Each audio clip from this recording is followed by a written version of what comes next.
One ring to rule them all. One ring to find them. One ring to bring them all, and in the darkness bind them. Chilling words that were inscribed upon one of the greatest and most powerful artifacts of Arda, the One Ring. While Sauron possessed this ring, his victory seemed almost inevitable, for it allowed him to surpass his limits, dominate the minds of his enemies, and there was very little that could stand before the might of his armies.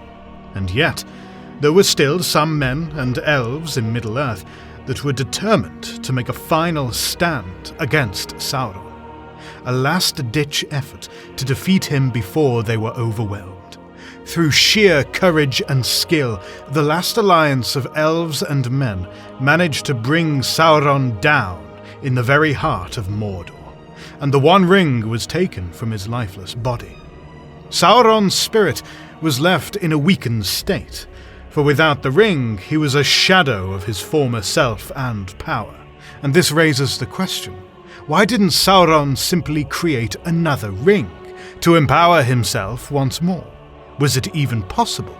And would this new ring be as powerful as his old one? Before we can answer these questions, we must understand, why did Sauron need the One Ring in the first place? We've actually already covered this topic in the past, and so to avoid repetition, we're only going to discuss it briefly. Though if you'd like a more detailed explanation, you should definitely check out our video, which we'll be linking above. As Sauron's power grew in the Second Age, a dark desire awoke within him to dominate the minds of others and to enslave them to his will. And he wanted to control the elves most of all. Sauron had already managed to turn men into his servants by promising them power, yet he knew that the elves would be much harder to corrupt, and he would need a different approach, such as deception and trickery. And so Sauron put on a fair form, and he claimed to be an emissary of the Valar. He told the elves that he was sent to share his knowledge and wisdom with them, and the elves of Eregion fell for this deception, and they welcomed his teachings.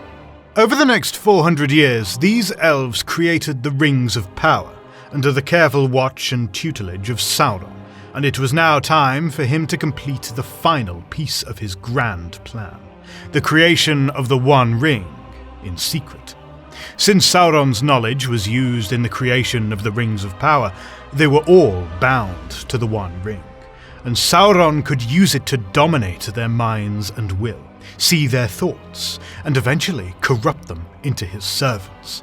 Yet there was more to it than simply binding them to the One Ring, for these rings, and the 3 elven rings in particular, were artifacts of incredible power, and if Sauron wanted to control and dominate them, he would have to make the One Ring more powerful than they were, by infusing most of his strength and will within it. To quote, "And much of the strength and will of Sauron passed into that One Ring. For the power of the elven rings was very great, and that which should govern them must be a thing of surpassing potency. And Sauron forged it in the mountain of fire in the land of shadow. And while he wore the One Ring, he could perceive all the things that were done by means of the lesser rings, and he could see and govern the very thoughts of those who wore them."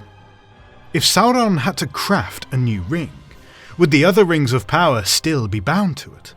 To answer this question, we must first understand the connection between the One Ring and the other Rings of Power. We know that Sauron played a direct part in the creation of all of these rings, apart from the 3 elven ones, and the rings that he crafted contained a corrupting effect.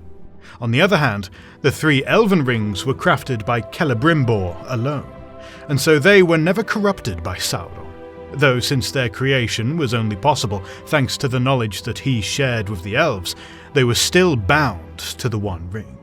Now, from this information, we can see that the only thing that the 3 elven rings and the One Ring had in common was that they were both created through the knowledge of Sauron, and this must have been what bound the Rings of Power to the One Ring. And so, it seems quite reasonable to assume that if Sauron created a new ring, using the same process, it could also bind the other rings of power to it, though we'll soon see that Sauron would face another hurdle in this task. For even though it seemed possible to bind them to this ring, he would only be able to dominate and control them if this new ring was more powerful than the other rings of power, and so Sauron would have to instill it with a significant amount of his strength and will. Now, we believe that when Sauron created the One Ring, he infused it with the majority of his power and will, and there's quite a lot of evidence to back this up. For after the ring was destroyed, Sauron had lost so much of his power that he could never re-embody himself, and he was doomed to remain as a wandering, powerless spirit. In fact, Gandalf says as much. If it is destroyed, then he will fall, and his fall will be so low that none can foresee his arising ever again. For he will lose the best part of the strength that was native to him in the beginning, and all that was made or begun with that power will crumble, and he will be maimed forever, becoming a mere spirit of malice that gnaws itself in the shadows, but cannot again grow or take shape. And so a great evil of this world will be removed. It's quite clear that the One Ring contained the vast majority of Sauron's power, and any new ring that he crafted would be nowhere near as potent as the One Ring, since he could only use his remaining strength to create it.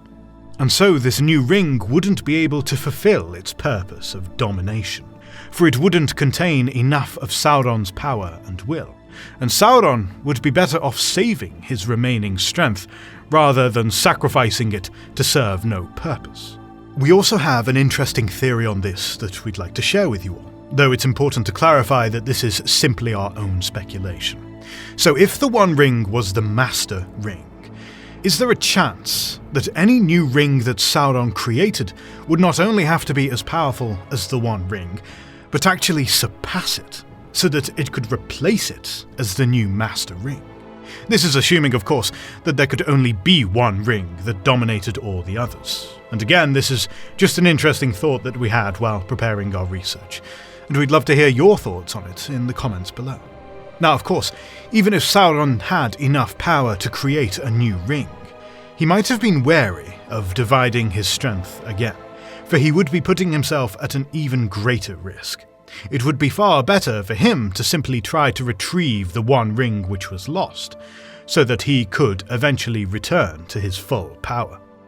We'd like to end this video with the recurring theme in Tolkien's works, that some of the most powerful and greatest creations in Arda stemmed from a moment of brilliance and skill that could never be repeated, such as the 3 Silmarils of Fëanor, and so perhaps it's quite appropriate and poetic that the One Ring remained unique.